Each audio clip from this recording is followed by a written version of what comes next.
Bine v-am găsit, dragii mei din Zodia Gemeni, oriunde v-ați afla. Bine ați venit tuturor pe canalul meu, Tarot Flor de Loto. Numele meu este Nina, pentru cei care nu mă cunosc. Și ca de obicei, mă bucur să vă am alături, atât pe dragii mei abonați, cum de asemenea și pe cei care poate sunteți pentru prima oară aici pe canal.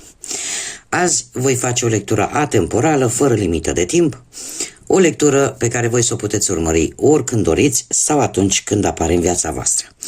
Desigur, dragii mei, nu trebuie să uitați un aspect important, și anume faptul că voi vă construiți propriul viitor. Așa că vă rog din suflet să luați decât acele mesaje care rezonează cu voi, iar restul lăsați-le să zboare în univers, pentru că sigur sunt pentru alte energii, alte persoane care, într-o mai mică sau mai mare măsură, au o legătură cu Zodia Gemeni. Desigur, dacă nu veți rezona poate cu această lectură, puteți viziona celelalte zodii, care pot reprezenta pentru voi poate ascendentul, Luna, Venus, sau poate oricare altă planetă importantă pentru voi din harta voastră natală. Așa că, dragilor, toți cei care aveți Soare, Lună, Venus, ascendentul în Zodia Gemeni, atunci această lectură este de asemenea și pentru voi.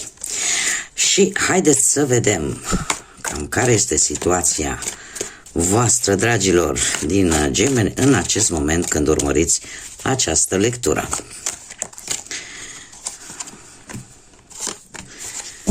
Și avem... Se pare că într-un trecut nu foarte îndepărtat, nu știu dacă Zodia Berbec vă spune ceva, o să vedem acum, avem cifra 2, cifra 2 care vorbește de un pic de dualitate sau poate un pic de necesitate de a trăi poate în pereche. Cumva ați avut o situație în care ați simțit că dependența de cineva este importantă pentru voi. Sau poate pur și simplu ați simțit nevoia de a nu face anumite lucruri singuri. Acea nevoie de a mai avea pe cineva lângă voi. De asemenea, avem eclipsa.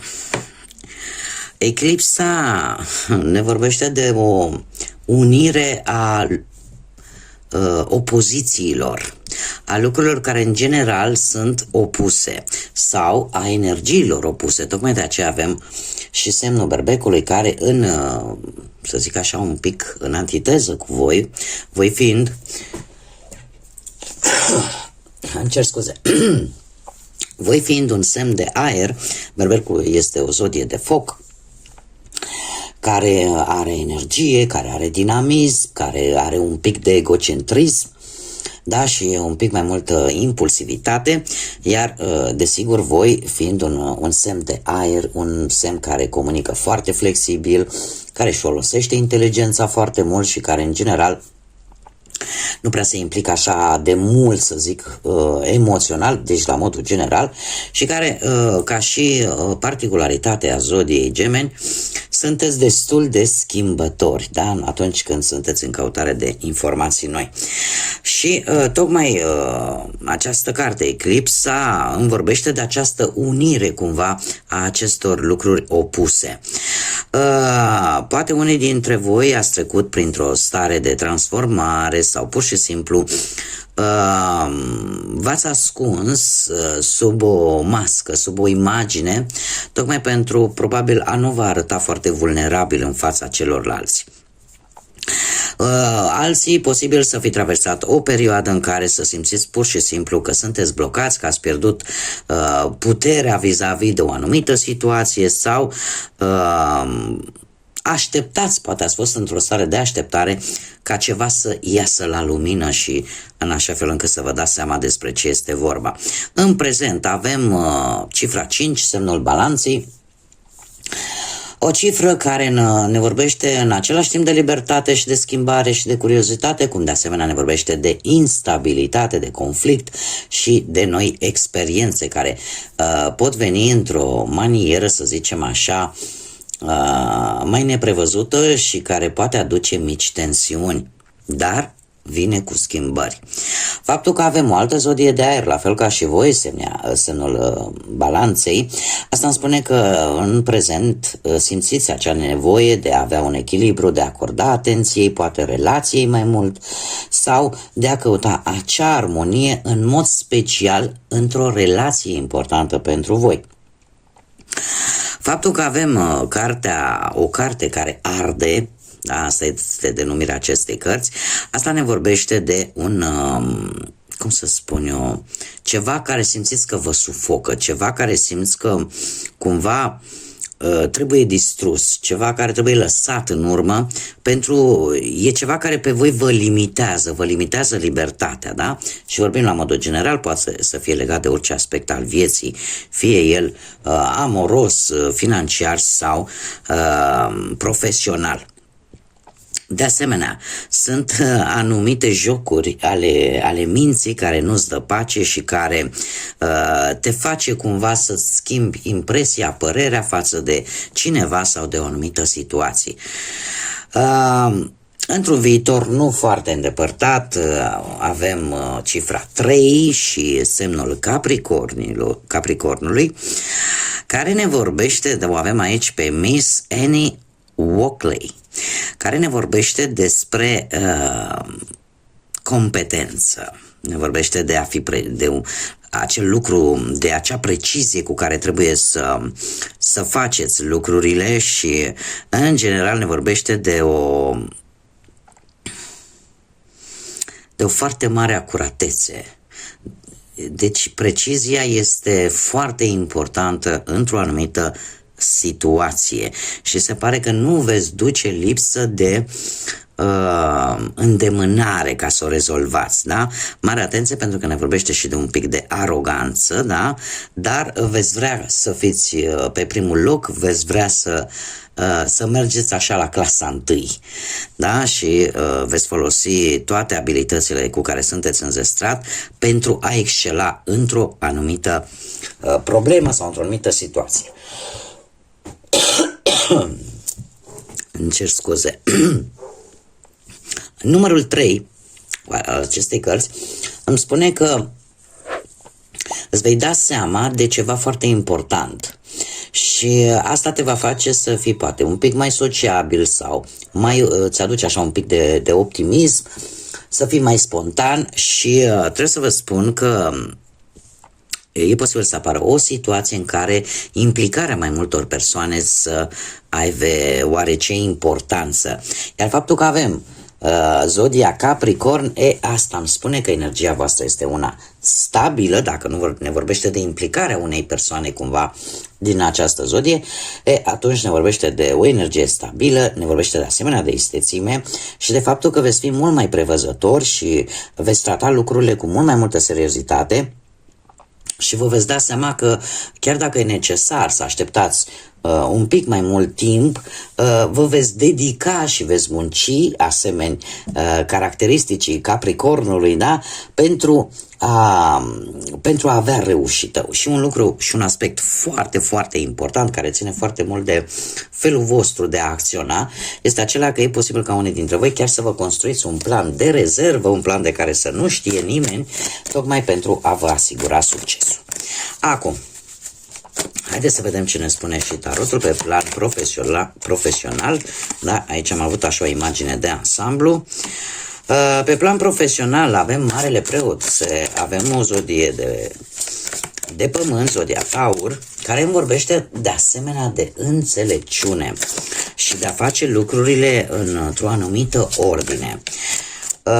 Pe partea asta a muncii, Marele Preot îmi spune că e posibil să fie avut într-un trecut nu foarte îndepărtat anumite negocieri care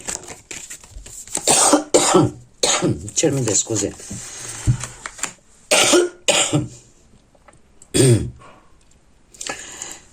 Ce să fac? Vocea este instrumentul pe lângă mâini, instrumentul pe care îl folosesc și se întâmplă câteodată să se simtă un pic mai acut acest lucru. Îmi cer scuze. Continuăm. Deci, avem Marele Preot care îmi spune că într-un trecut nu foarte îndepărtat ați avut ceva negocieri, ceva înțelegeri într-o anumită situație profesională care a implicat mai mult de o singură persoană. Și unde voi e posibil să ori să fi cerut vreun sfat, ori să fi încercat așa să găsiți o soluție, dar într-o manieră cât mai corectă posibilă.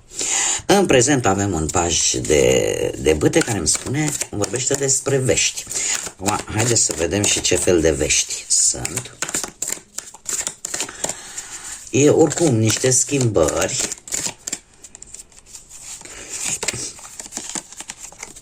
Da, se pare că veștile pe care voi le-ați primit deja, asta mi arată cărțile în acest moment, sau poate le veți primi cât de curând, sunt niște vești care, în mare parte cu acest 2 de spade, spune că e posibil, nu știu, să dați ori vreun interviu pentru vreun job, ori pur și simplu să apară o mică schimbare în ceea ce privește viața voastră profesională, dar dacă voi veți aștepta un răspuns sau veți vrea să se schimbe ceva, deci într-adevăr schimbările sunt, dar rezultatul, ca să zic așa, ori al acestui interviu, ori al acestor schimbări, cumva le veți vedea, aș spune, un picuț mai târziu, și cred că va implica într-un viitor foarte apropiat anumite opțiuni destul de dificil de ales. De ce? Pentru că 2 de spade pe planul ăsta profesional îmi vorbește de un mic blocaj în care tu tot aștepți un răspuns. Ce pot eu să vă spun? Că dacă toate lucrurile sunt făcute exact ca la carte, documentele sunt duse exact ce trebuie, cum trebuie, la timp, sau dacă s-au făcut lucrurile fix așa cum trebuie, nu veți aștepta prea mult să primiți acest răspuns și sunt mari șanse ca lucrurile dacă totul este corect, lucrurile să iasă bine pentru voi. Dacă nu, e posibil să apară situația pentru unii dintre voi în care pur și simplu să trebuiască să mai cereți o a doua opinie altei persoane. Haideți să vedem pe parte materială. Pe parte materială avem puznicul, 8 de monede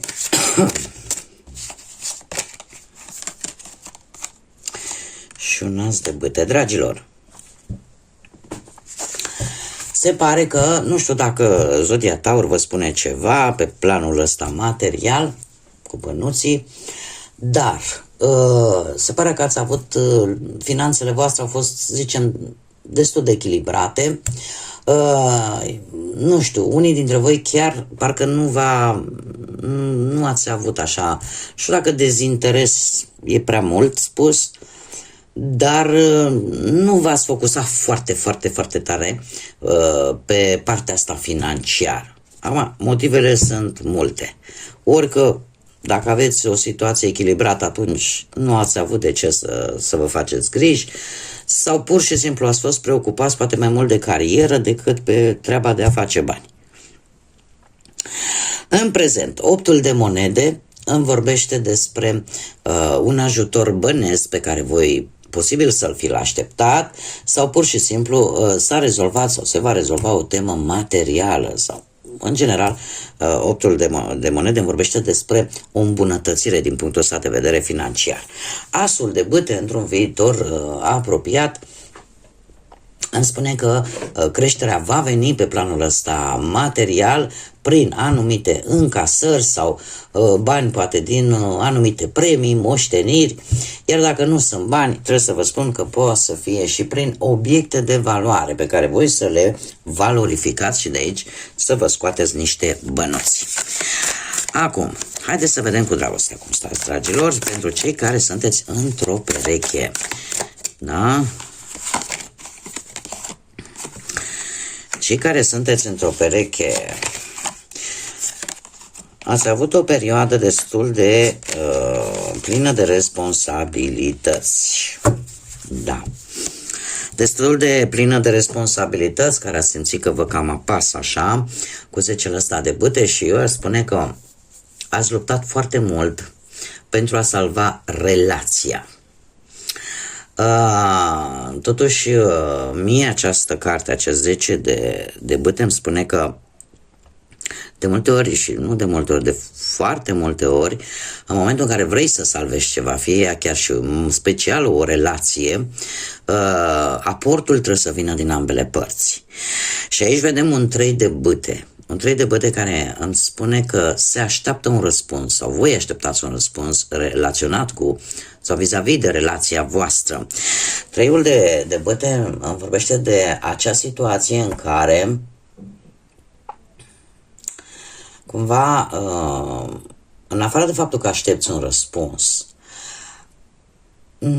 cumva ești împins să ieși un pic din zona ta de confort. Și eu aș spune că în acest moment tu vrei să iei atitudine, tu vrei să faci ceva vis-a-vis de relația ta. Ai această hotărâre, vrei să o pui în practică. Da? Există, e ca și cum am vorbit de o acțiune în plină desfășurare. Avem diavolul. Diavolul, pe partea asta a dragostei, trebuie să vă spun că îmi vorbește ne vorbește într-adevăr, ne poate vorbi de o atracție mai mult fizică, da, pasională, dar există aici și atenționarea că pot apărea mici sau mai mari certuri, tensiuni, discuții, poate din cauza geloziei.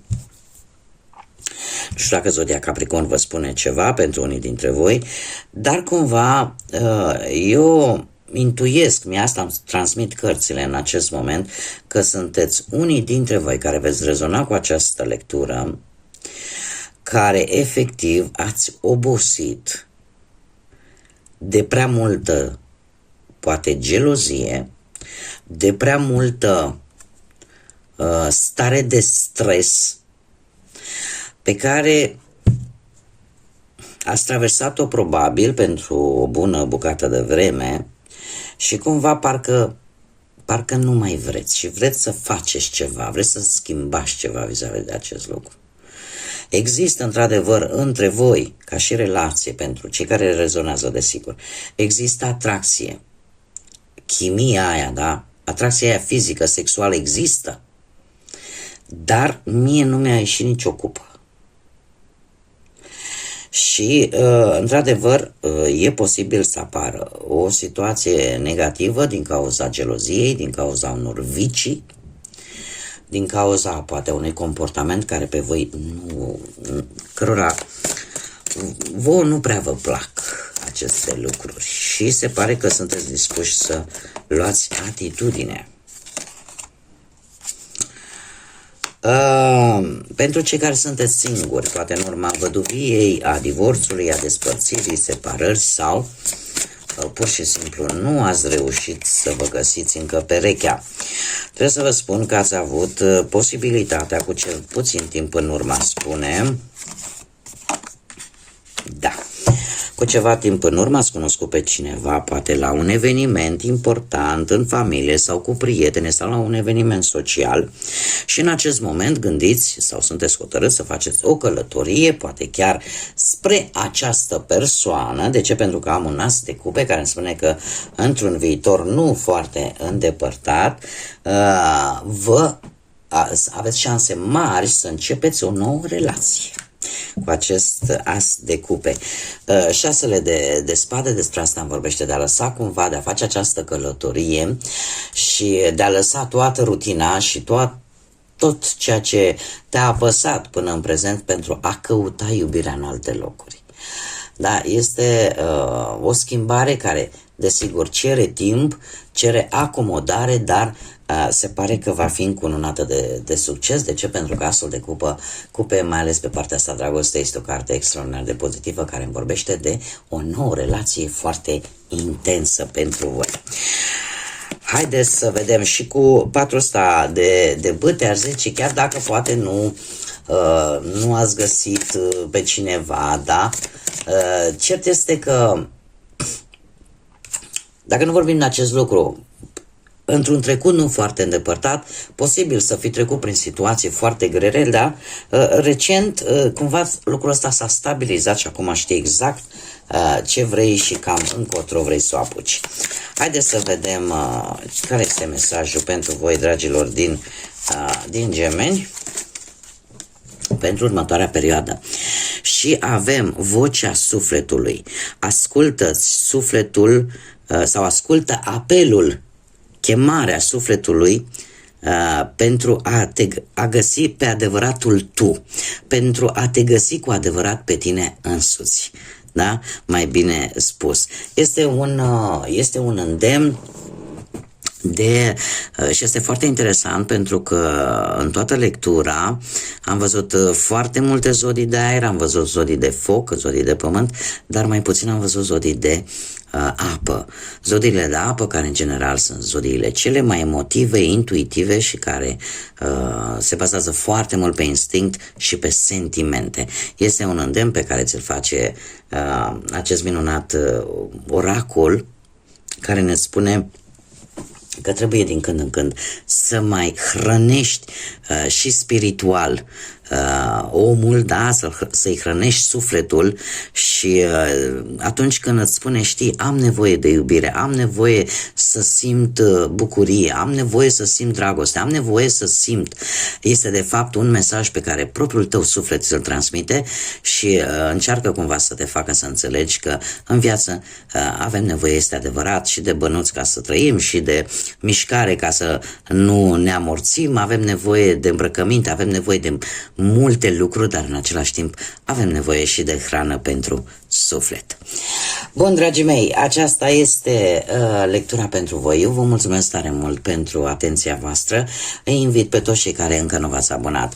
Dacă ați rezonat, dacă pur și simplu v-a plăcut și vreți să mai vedeți lecturi de acest gen, eu vă invit și vă aștept cu mare drag aici pe canal să vă abonați, cum de asemenea cu mii de mulțumiri tuturor celor care contribuie de fiecare dată prin like-uri, prin comentarii, prin distribuiri în dezvoltarea acestui canal.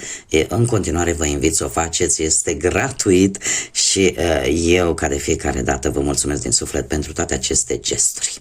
Până data viitoare, când ne vom reîntâlni, numai bine vă doresc să aveți parte de multă energie pozitivă și de multă lumină în suflete și în gânduri. Așa că, dragilor, până la o nouă lectură, să fiți iubiți!